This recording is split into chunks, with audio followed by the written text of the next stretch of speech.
ימים נלך במדבר ונזבחה לשם אלוקינו כאשר יאמר אלינו. Quand on lit ces psukim dans la Torah, on se rend compte de quelque chose qu'on n'a pas forcément bien compris à propos de la démarche de Moshe et Aaron envers Paro. C'est qu'en fait, depuis le début de la paracha, au moment où on parle depuis Shemot jusqu'à toutes les parachiotes, jusqu'à qu'on va arriver jusqu'à Béchalach, où les bénis Israël vont sortir d'Égypte, on va se rendre compte que les Maaseh, à aucun moment, Moshe et Aaron ont demandé à Paro de sortir les bénis Israël d'Égypte. Il n'a jamais demandé ça. Il a demandé que quoi? 3 jours partir à la montagne du Sinaï et revenir. Et l'esclavage, il continue. Akol Mamshir Keragil. C'est un machané. On va faire un machané, voilà. Un machané, on va partir à la montagne du Sinaï et on revient. C'est quoi la sipour? Et comme ça, maman, on peut regarder toutes les parachiotes. On verra qu'à jamais, à aucun moment, Moshe Rabbeinu. Maintenant, le Hiddouch, c'est pas seulement ça. C'est pas seulement que Moshe Rabbeinu, il n'a pas demandé plus que ça. C'est que c'était clair que même Paro et ses Chachamim n'ont jamais compris autre chose que ça. C'est, tu ne peux pas dire maintenant il y avait une Ihavana, une incompréhension entre eux, un malentendu. Lui il parle du coq, l'autre il parle de l'âne. Non, ils se sont compris. Moshe Rabbeinu il est clair, il a parlé de 3 jours. Paro et ses Chachamim ils ont bien compris, il parlait de 3 jours. Et comment on le voit? On le voit à plusieurs reprises dans le texte où les Chachamim de Paro lui disent ça suffit. On est en train de détruire l'Égypte. Tout ça pourquoi? Pour 3 jours, laisse-les partir 3 jours. Donc on voit clairement que quoi? Que même les Chachamim de Moshe Rabbeinu, de Paro, pardon, ont bien compris qu'il s'agit de 3 jours. Donc ma vie quoi? Donc la question elle est très forte. Première question. Pourquoi Moshe Rabbeinu, pourquoi Akadosh Baruch Hu demande 3 jours alors qu'on a fait un tremblement de terre en Égypte? Et ce tremblement de terre, en fin de compte, il a amené à quoi? Il a amené à libérer totalement les bénis Israël. Paro. C'est-à-dire que lui, il leur a dit, allez, partez, je ne veux plus vous voir ici. Donc Paro, il en a un ras-le-bol. Il est saoulé des bénis Israël, il ne veut plus les voir ici. Donc ça veut dire que la pression qu'on a fait, qu'Hachem il a fait, est une pression qui a servi à faire sortir les bénis Israël définitivement d'Égypte. Alors c'est comme ça, Mabaya. Pourquoi Bola il n'a pas dit clairement que le moment de se délivrer mes enfants est arrivé, maintenant on te demande de les libérer. Et que si tu veux pas, tu vas te prendre des tartes. Et il s'est pris 10 plaies. 10 plaies qui, à la fin, lui ont fait baisser la tête. Donc, pourquoi tu dis pas les choses comme elles sont? Pourquoi tu dis, comme si que tu as peur. Tu as peur de demander tout, alors tu demandes un petit peu. Il faut pas faire attention, demande un peu, et si après il est d'accord, alors on essaie de demander un peu plus, rouler. Ça c'est bien quand on parle de Bassar Vadam. Bassar Vadam, des fois il y a des gens, on n'ose pas trop leur demander, alors on essaie, j'ai besoin qu'ils me prêtent, je sais pas moi, 1 million d'euros, alors je commence, tu peux me prêter un peu d'argent, il dit, oui un peu je peux, un peu, oui tu peux un peu. Combien tu peux? Il dit, 500 euros, 1000 euros. Et il dit, ici c'est 10 000, c'est bien 10 000, tu peux 10 000.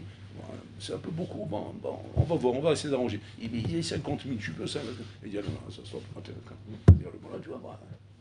Parce que tu es gêné, alors tu n'oses pas dire, j'ai besoin d'1 million d'euros. Alors, tu sais, de voir jusqu'où tu peux aller avec lui.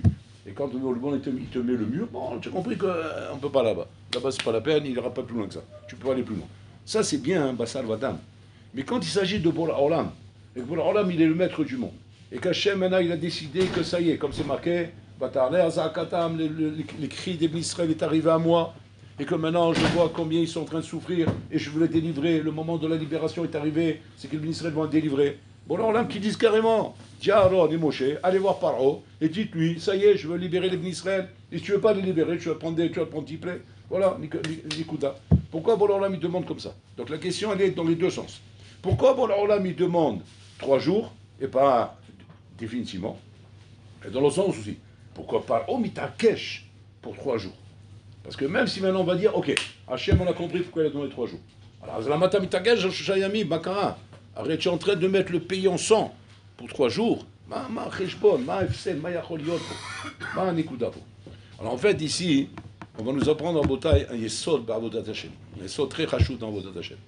C'est le yesod Rabotai de tafasta moa tafasta, tafasta merubelo tafasta.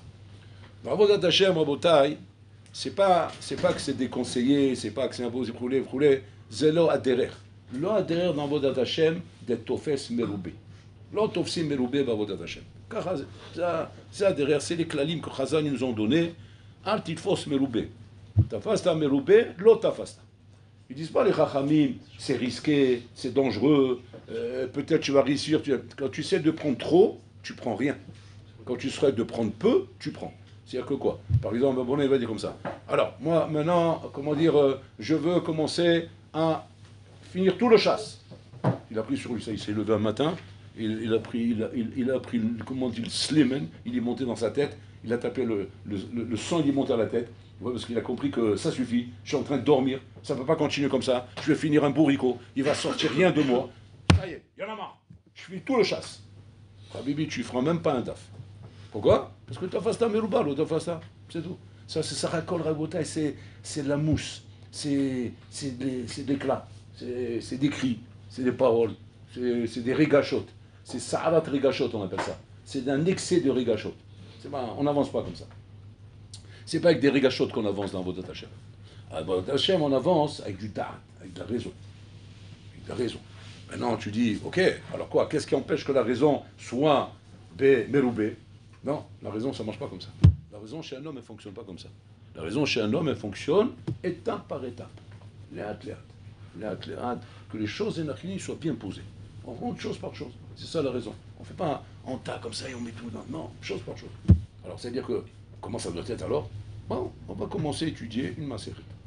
Maintenant, on va te dire, ah, tu veux finir le chasse? Non, le chasse, on verra. Pour l'instant, moi, je veux finir une macérite. C'est ma chaîne aussi. Pour tafasta. Tafasta, moi, tafasta. Tafasta, meroubé, lo tafasta. Un bonhomme, il dit maintenant, ça y est, c'est fini. Je vais voir la kavana dans la tfila. Un eurosé kavana va tfila, m'explique. Ça fait des années que je prie. Eni kavana va tfila. Je suis la tête en l'air. Rien que je commence avec la tfila, ma tête elle part dans tous les sens. Je fais le voyage interplanétaire.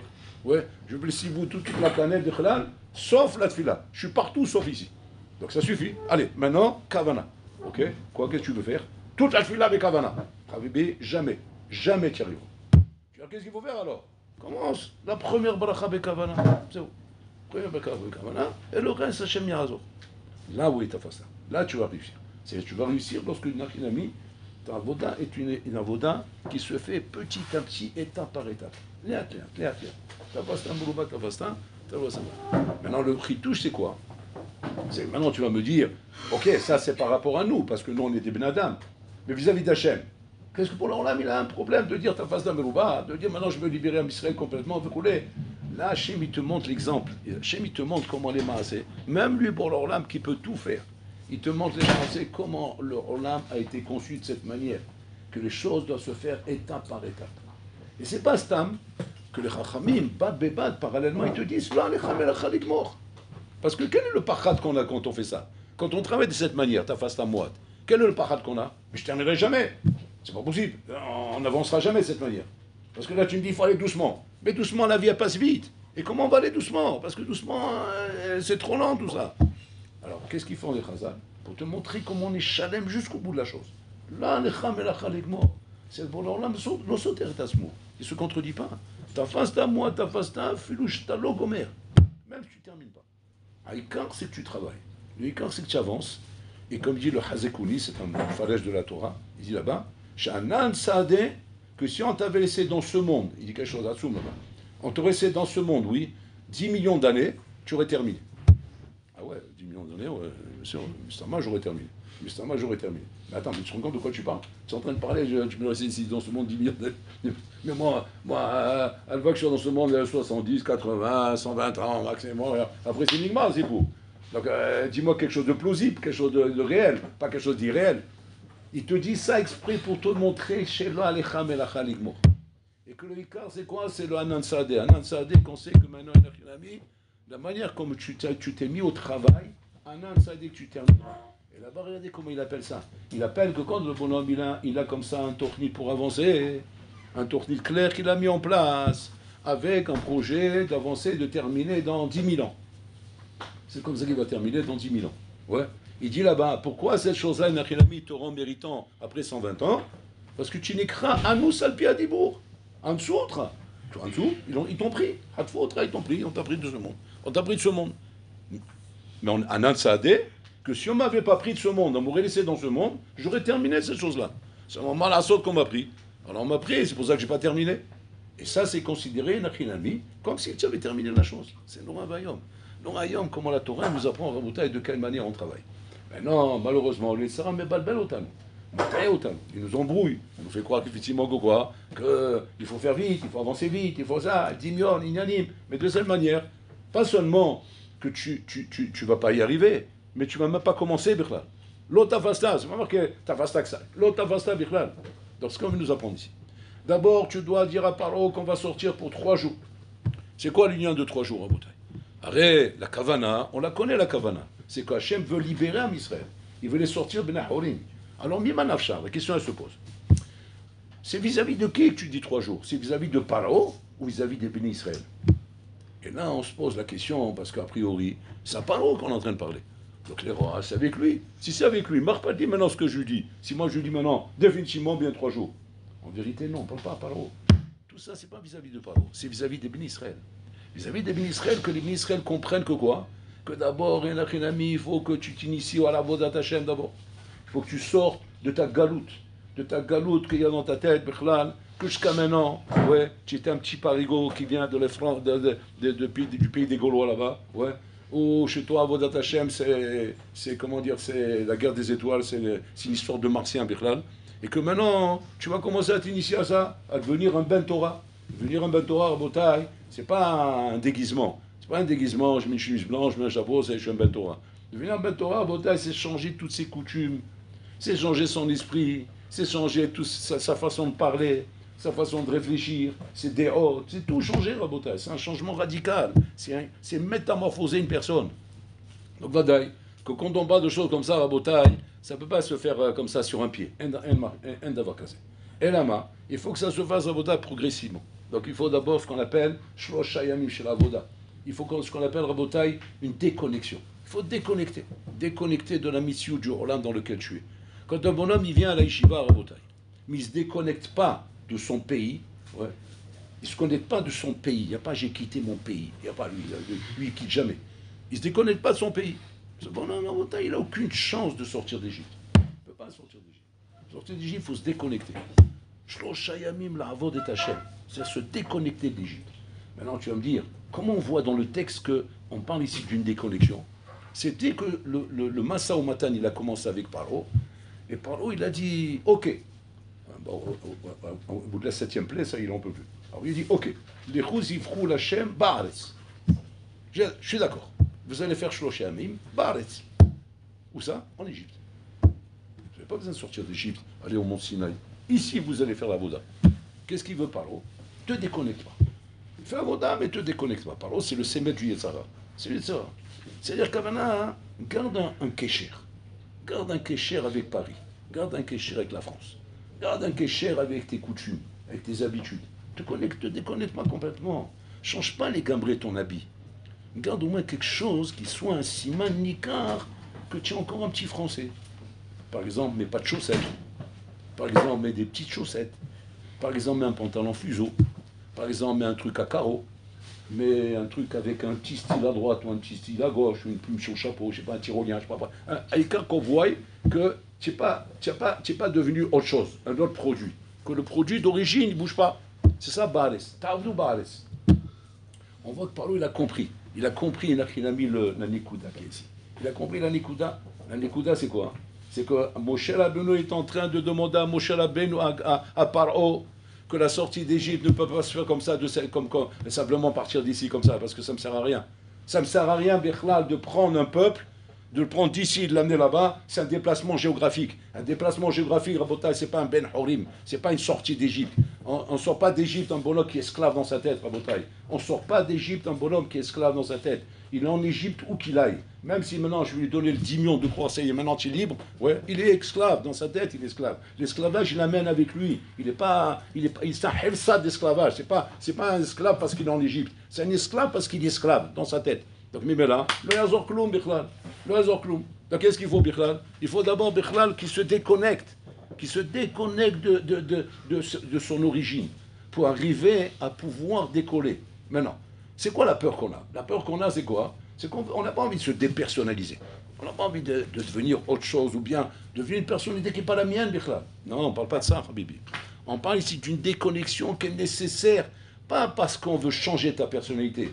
C'est pas ça l'opération. L'opération n'est pas de changer. Tu es très bien comme tu es. Tu es très bien. Bon, alors là, tu as créé avec une certaine personnalité, avec de certaines midos, avec un certain style. Vous voulez. Contre Zayofi chez la Bria Shelcha. Seulement quoi? Seulement le baria, hein, c'est que tu draines derrière toi des clipotes de galoute, des choses qui sont des clipotes de la galoute, des trucs qui te collent à des coutumes, à des habitudes, à des minagim, à des modes, à des fantaisies, des ch'touillottes, des ch'touillottes qui s'embarrassent, qui t'embarrassent ton esprit, et qui te laissent esclave, cachour avec ce monde là-bas. Alors qu'est-ce qu'il faut pour ça? Il faut faire une déconnexion. Déconnexion à Botaï. Et cette déconnexion doit être à Botaï de sortir carrément du pays. Donc il lui dit, pas Bahares. Moshe Rabbeinu dit, non, on sort du pays. On doit sortir d'ici. Il faut se déconnecter. Combien il faut? 3 jours, pas plus. C'est-à-dire qu'il prétend aussi qu'avec 3 jours de déconnexion, ça y est, on a déconnecté Am Israël. Am Israël maintenant, Mouchanim liot ben Chorim. Après qu'ils sont Mouchanim liot ben Chorim, ils vont devenir ben Chorim. Mais d'abord, il faut qu'ils soient Mouchanim à ça. Parce que sinon, ça ne sert à rien. On aura beau leur raconter des histoires que ça y est, ils sont ben Chorim, ils ne sont jamais ben Chorim. Ils resteront Birchan en Égypte. Qu'est-ce qu'il fait Paro? Et qui dit, ok, à ce moment-là, vous sortez du pays, parce que bon, en attendant, il se prend des tards, donc il peut pas ne pas négocier. Mais allez-y que les hommes. Laissez les femmes et les enfants. Laissez ici les femmes et les enfants, le troupeau, de façon, parce que, de toute façon, celui qui revête, c'est les hommes, c'est pas les femmes. Donc les femmes, elles restent ici, et les hommes, ils s'en vont. Encore un stratagème du Yetzirah à Botaï. C'est que le saint Inachinami, il vient maintenant faire une négociation, où toi, maintenant, tu vas dire, Inachinami, je vais faire, comment dire, des petits changements, des petits chinouïm, et ça suffit avec ça. J'ai pas besoin de faire des chinouïm drastiques, de tout changer, Birlal. Tout changer, tout le cadre de ma vie, le changer complètement. C'est changer mes déhôtes, changer mes hashkafot, changer ma façon de penser. Je vais juste simplement, comment dire, me cadrer par rapport à certains chinouïm, sans tout changer. Et avec ça, on sera yotzei dechova, un d'avoir cassé. Tu es obligé de tout changer. De tout changer, Rabotai, sans condition au début. On ne parle pas ici d'Abotaï d'adaptation, on ne parle pas ici de transformation. On parle ici d'un exercice qui met à Kev pour arriver, Rabotaï, à sortir d'un mode de vie qui n'est pas le mode de vie qui est matim pour un Ben Torah, pour un juif. Je ne veux pas dire même Ben Torah pour un juif. C'est pas matim. Donc il faut cette déconnexion. Donc Mimela, même ce qu'il propose maintenant, parlons de dire, allez-y les hommes, sous-entendu, faites une partie de... Non, à col, tout ou rien. Et à la fin, qu'est-ce qu'il lui dit à la fin? Il lui dit peut-être, Enachilami, comment dire, laissez les animaux ici, laissez le reste ici. Il dit non, on doit tout partir. Ben Arenu, Ben Shotenu, Ben Sonenu, Bakon, Hilaire. On va tous partir ici. Tous se déconnecter d'ici. Et ça, Rabotai, c'est la voda qu'on doit savoir, Rabotai, que quand ils auraient de venir à l'Eshiva, ou bien à un moment donné, tu veux opérer un changement sur toi, tu veux faire un chinouille, il y a des choses, Rabotai, qui sont nécessaires. Que sans ça, tu ne pourras jamais changer. Tu resteras toujours le même. Tu resteras toujours le petit Français de Paris, comme ça, avec, comment dire, des traditions, des coutumes, des yanim, mais ça ne changera pas ta personne. Pour changer ta personne, il faut une déconnexion à Botaï. Déconnecter, c'est se déconnecter complètement. Maintenant, la yeshiva est un bon endroit. Est un bon endroit pour ça, c'est une matana d'Hachem. C'est une matana d'Hachem que tout le monde n'a pas cette matana à Botaï. C'est sûr qu'en Bolan, quand il est, comment dire, il reste en France ou il reste là où il est, et que là-bas il essaye d'être mitrazek et de monter à Botaï, c'est caché mort. Tu mitrazek en restant avec les mêmes connexions. C'est compliqué à Botaï. C'est qui mate impossible d'arriver à faire des chinouilles. Tu arrives à faire un petit peu comme ça, mais c'est très difficile à Botaï. Donc il faut des déconnexions. Il faut des moments de déconnexion. Et on voit comme ça, Mamash dans Hazard, dans la Gemara, comment c'est ramené, que les gens n'hésitaient pas des fois à prendre comme ça, des fois 1 semaine, 2 semaines comme ça. Ils se déconnectaient. Ils se déconnectaient pour aller dans une yeshiva ou dans un endroit comme ça, déconnecté, pour arriver à se baigner complètement dans une atmosphère où je n'ai plus de point de repère avec le monde extérieur.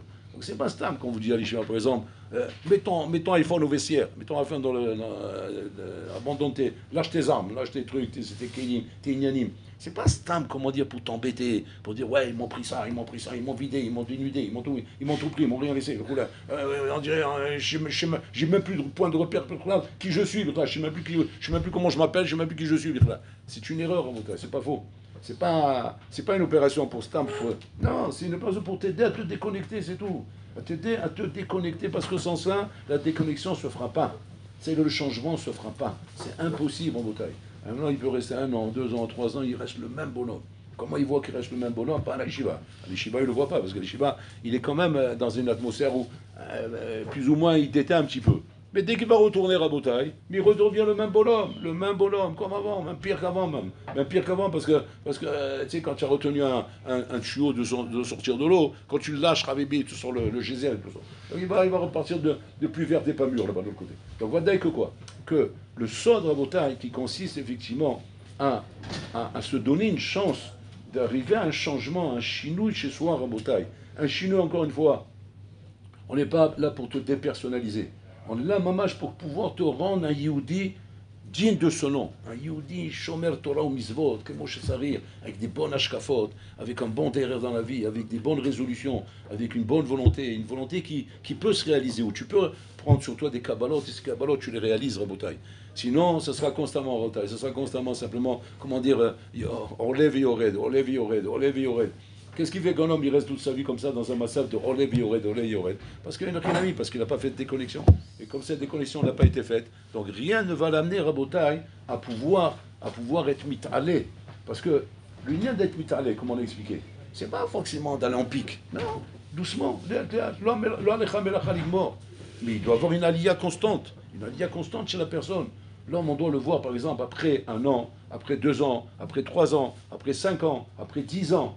On doit constamment dire, oh, tu changes. D'année en année, tu changes. D'année en année, on ne te reconnaît pas. D'année en année, on voit une évolution chez toi. On voit une transformation chez toi. Mais si un homme, les maasé, tu le racontes après 10 ans, après 20 ans, wow, tu n'as pas changé, hein, toujours beau gosse. Chez Mishmor, c'est la clala la plus terrible qu'on peut donner à quelqu'un, ça, de dire à quelqu'un, tu n'as pas changé. Dehors, ça fait plaisir d'entendre ça. Mais à l'Iba des Hémet, c'est la clala la plus grande. Quoi, j'ai pas changé? Quoi, tu veux pas un changement chez moi? Non, on ne veut pas de changement. Chez Mishmor, c'est la clala chigdola. Mais pourquoi, d'où ça vient ça? Ça vient que le bonhomme en Botaï n'a pas fait de déconnexion. Il ne s'est pas déconnecté. Et ça, cette déconnexion, c'est le tnaï impératif en Botaï. Mais à Kev, que sans ça, tu ne peux pas. Et ça, c'est ce que je voulais lui Bchadesh ici dans la paracha. Si Ablé Israël Rabotaï qui sont censés d'Égypte, sont censés sortir d'Égypte, devenir des Bnei Chorim Rabotaï, ne se déconnectent pas pendant 3 jours la Avod et Hachem, qui fait une déconnexion Rabotaï. 3 jours, c'était par rapport à là-bas, parce que là-bas, c'était très intense. Mais chacun qui sont avec sa déconnexion. Chez un, ça peut être 3 jours, chez un, ça peut être 1 mois, chez un, ça peut être 2 mois, chez un, ça peut être 6 mois. Mais c'est le temps qu'il faut pour arriver à Rabotaï, comment dire, à se déconnecter de ce qu'on était et se projeter sur une autre planète, sur un autre olam. Et ça, c'est la chose impérative pour pouvoir t'envoler. Maintenant, regardez comment c'est Hatzou. Il y a une marloquette entre le Hatam Sofer et le Magen Avraham. Marloquette est d'où? À savoir que quand un bonhomme il a oublié de lire le troisième paragraphe du Kriyat Shema, où là-bas on parle de Yitziat Misraïm. Ouais. Vous savez que le troisième paragraphe du Kriyat Shema, hein, pourquoi il est là? Il est là, qu'il y a des Iskor Yitziat Misraïm. Et qu'on a une chova tous les jours, Iskor Yitziat Misraïm. Maintenant, il se pose la question là-bas, hein, à la Chal Maaseh. Un bonhomme, il a oublié le troisième paragraphe. Est-ce que par rapport à tout ce qu'il a lu dans la Tfila, hein, il peut être Yotzei Dechova?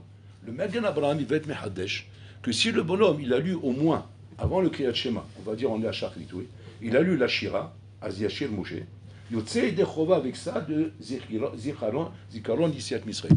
C'est-à-dire que la Chal Maaseh, comment ça se passe? Le bonhomme, il a fait la Shira, il est arrivé au Kriyat Shema, il a sauté le troisième paragraphe. Sans faire exprès, il a sauté.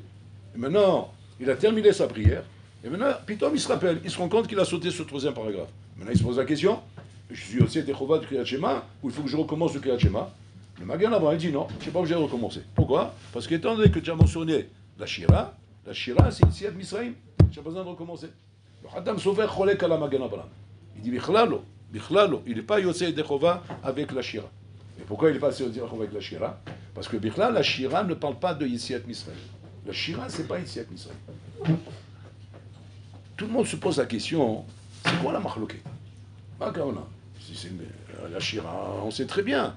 C'est ce que les Bnei Israël ont chanté le 7e jour de Pessah, 7e jour, c'est-à-dire après être sortis d'Égypte, lorsqu'ils sont retrouvés devant la mer Rouge, et que les Égyptiens se sont mis à leur courir derrière, ils les ont rattrapés, et que là, à ce moment-là, Hachem, il a fait un nez, il a ouvert la mer. Ils ont traversé la mer. Et que si justement tu te poses la question, Quand c'est que les Bnei Israël, halakha les maasé, sont réellement libérés? C'est au moment d'être sortis d'Égypte, au moment d'avoir traversé la mer Rouge. Dès qu'halakha les maasé, c'est au moment d'avoir traversé la mer Rouge. Pourquoi? Parce que là, effectivement, définitivement, leurs ennemis sont terrassés. C'est fini. Paro, l'armée égyptienne, tout est terrassé là-bas. Tout le monde sont noyés dans le Nil, dans la mer Rouge, c'est fini, l'Imar Zipo. Donc les Chaora, quand c'est qu'on aurait dû lire la Gada? Le 7e jour de Pessah, pas le premier jour. Parce que le premier jour, les Marasés, on est sorti juste de manière géographique de l'Égypte, mais on n'est pas encore libérés. Parce qu'on sait très bien qu'après, qu'est-ce qui s'est passé? Paro, ils sont armés, ils sont venus nous poursuivre, et nous rattraper pour nous ramener en Égypte. Et si Bolan n'avait pas fait des nissim là-bas pour nous protéger, peut-être qu'il nous aurait ramenés en Égypte. Donc on n'est pas complètement libérés. Et quand le Bolan, il voit derrière lui, Paro, avec son armée en train de nous poursuivre, il se sent encore éveillé, il a peur de Paro, il a peur de lui. Je ne suis pas encore en Ben Cholim, dans ma tête, j'ai encore des craintes, des peurs qui me rattachent là-bas. Donc les Chaora, la vraie sortie d'Égypte, c'est quand? C'est au moment de la Shira. C'est là-bas la vraie sortie d'Égypte. Donc les Chaora, le Magan Abalam, il a raison. Qu'est-ce qu'il dit le Hatam Sofer? Le Hatam Sofer, il dit non. Yetziat Misraïm, c'est Yetziat Misraïm, c'est lorsqu'on est sorti d'Égypte, quand on a passé la porte de l'Égypte. C'est ça Yetziat Misraïm. De quoi il parle le Hatam Sofer? Le Hatam Sofer, à Botha, il parle de la déconnexion. Le Magan Abraham, il parle, lui, de la sortie réelle. Ou maintenant, je suis devenu un Ben Cholim. Il parle de la finalité. Mais le Hatam Sofer, lui, il parle de la déconnexion. Et Rabbi Akiva Eger, il tranche comme le Hatam Sofer. Il dit là-bas, Bataille, c'est comme ça qu'il faut dire que c'est la déconnexion. Et là, à les Masé, on voit à Bataille que les Masé, quand c'est que nous faisons la Gada de Pessah, le jour de la sortie d'Égypte, pas le jour de la traversée de la mer Rouge. C'est-à-dire que on parle Rabotai de ce qui s'appelle la déconnexion. Et ça s'appelle la sortie d'Égypte. Zenikra Yotziat Misraïm Rabotai. C'est le moment où tu te déconnectes. Pas le moment où tu arrives déjà à l'aboutissement de la chose. L'aboutissement de la chose, on a compris que c'est plus tard. Mais seulement, c'est pas ça qu'on fait. On fait pas l'aboutissement. On fait, Rabotai, la déconnexion. C'est-à-dire que, quand c'est que je peux dire sur un bonhomme, Rabotai, ah, voilà, j'ai un gadol devant moi. J'ai un vrai Yehudi devant moi. Je n'ai pas besoin d'avoir l'aboutissement pour le voir. Du moment où je vois chez lui, Rabotai, un exercice de déconnexion, automatiquement, je peux être mérite sur lui. Je peux déjà témoigner sur lui. Voilà, j'ai un Yehudi, ça y est, caché. Je peux faire le tampon caché sur lui. Pourquoi? Parce que la déconnexion a été faite, Rabotai. Donc je n'ai pas besoin d'arriver là-bas pour arriver à savoir s'il va être un gadol ou pas. Du moment où j'ai vu la déconnexion ici, ça me suffit, Rabotai, pour dire qu'il a un gadol. Et c'est ça le chidouche Hatsoum, Rabotai, qu'on apprend de Rabbi Akiva. Que Rabbi Akiva, lorsqu'il s'est marié avec Rachel, et que Kalba Saboua, qui était le père de Rachel, il avait déshérité sa fille à cause de ça.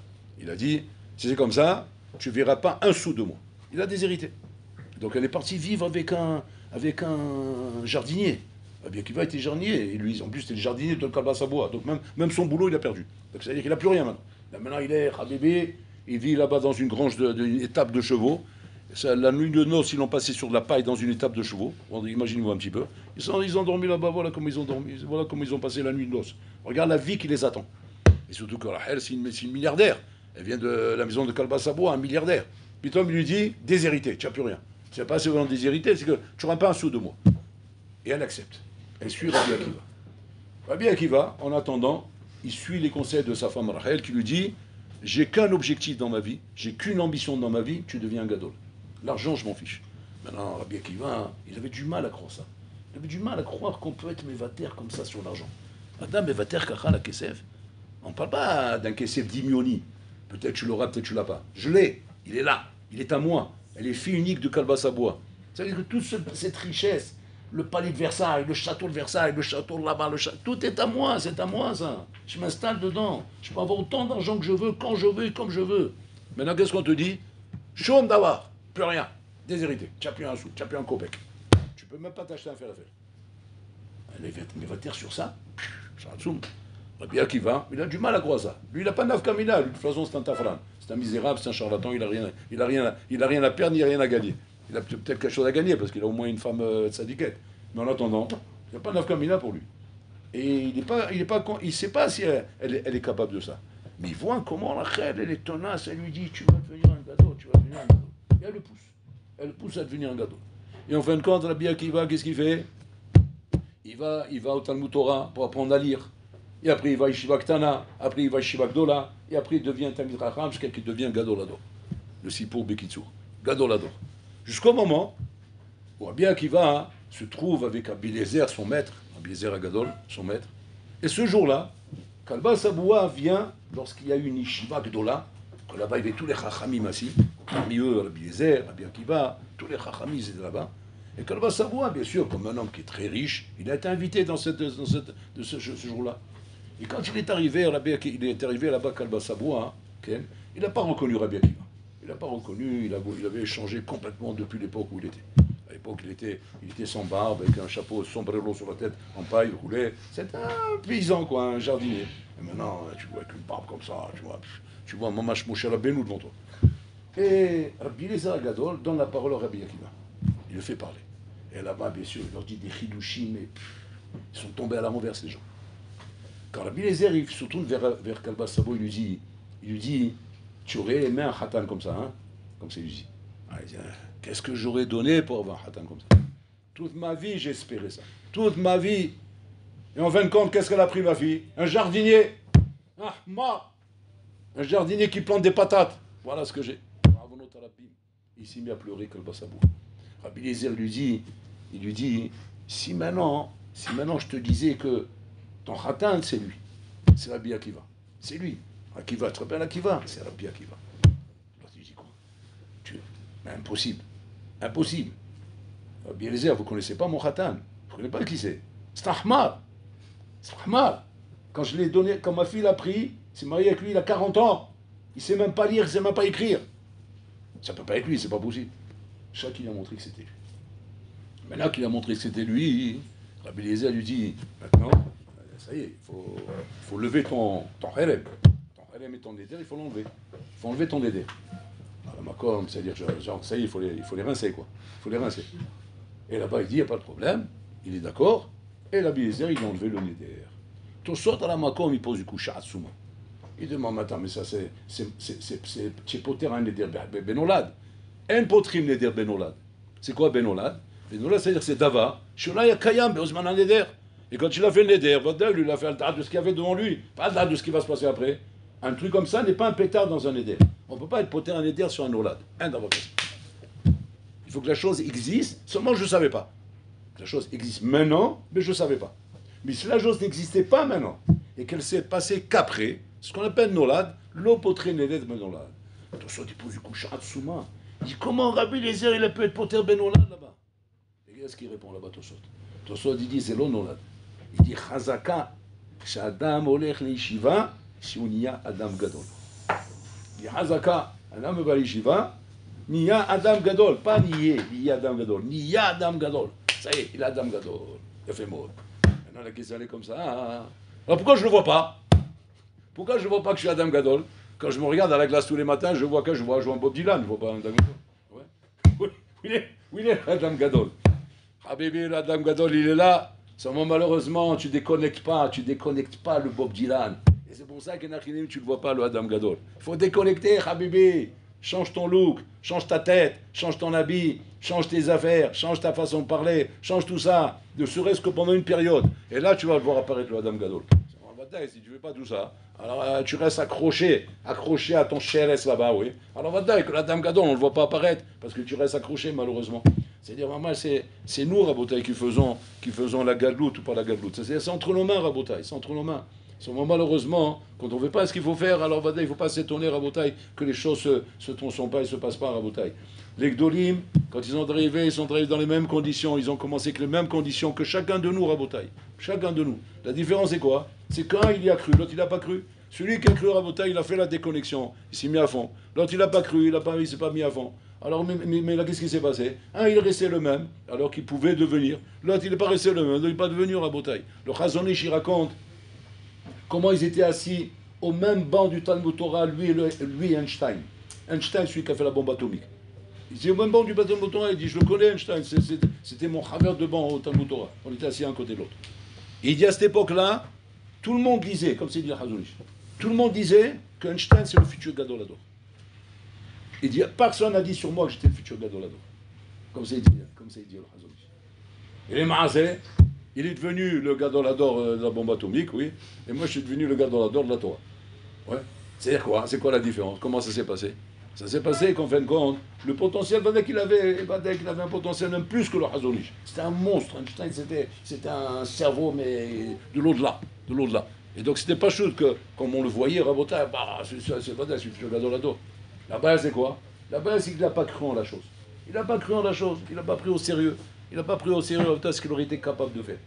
Et comme il n'a pas pris au sérieux, alors il est resté ce qu'il est resté. Le Chazonish Rabotai, personne n'y a mis dans la tête qu'il pouvait être le gadolado. Seulement lui, sans qu'on lui dise, il a pris au sérieux. Il a pris au sérieux. Et comme ça, il est devenu le gadolado. Comme ça, il est devenu le gadolado. Comme on raconte comme ça sur un bonhomme très riche qui était venu à l'Yeshiva, en Lituanie, pour chercher un hatan pour sa fille. Alors il demandait au Rosh Yeshiva, donne-moi un hatan pour ma fille, mais attention, hein, ma fille c'est un bijou, c'est une pierre, et moi je mets, attention, je mets de l'argent, hein, je suis derrière. Je suis derrière, ça veut dire il n'aura même pas un souci d'argent à aucun moment de sa vie. C'est chef Tilmad. Chef Tilmad, moi je suis là. Moi je travaille pour lui, je suis son esclave. Bon, elle est belle, ça c'est ce qu'on appelle. On appelle ça dans le Olam HaYeshivot, Sidur Malé. Il y a Sidur Chetzi, il y a Sidur Zay, il y a Sidur Malé. Sidur Malé, c'est-à-dire, on y met ça des Rotram Malé. Malé, il y aura la voiture, il y aura la maison, il y aura les vacances, il y a tout, Chef et Tilmad. Alors il écoute Rosh Yeshiva, nous, alors lequel il va, celui-là, là. Celui-là, c'est le Amatmit chez la Yeshiva. Donc, alors, allez, on fait le Shidokan. Il dit, attends, on n'a pas fini. Il y a celui-là là-bas. Celui-là, c'est le Yerei Shamayim de la Yeshiva. Alors, qui c'est qui est mieux? Bah, Yerei Shamayim. Alors, on fait le Shidour, alors quand on commence, on dit, attends, on n'a pas fini. Celui-là, c'est le Shagdan de la Yeshiva. Qui c'est qui est mieux? Le Shagdan. Alors, quand on commence le Shidour, attends, on n'a pas fini, doucement. Et comme ça, il le tourne en rond, comme ça.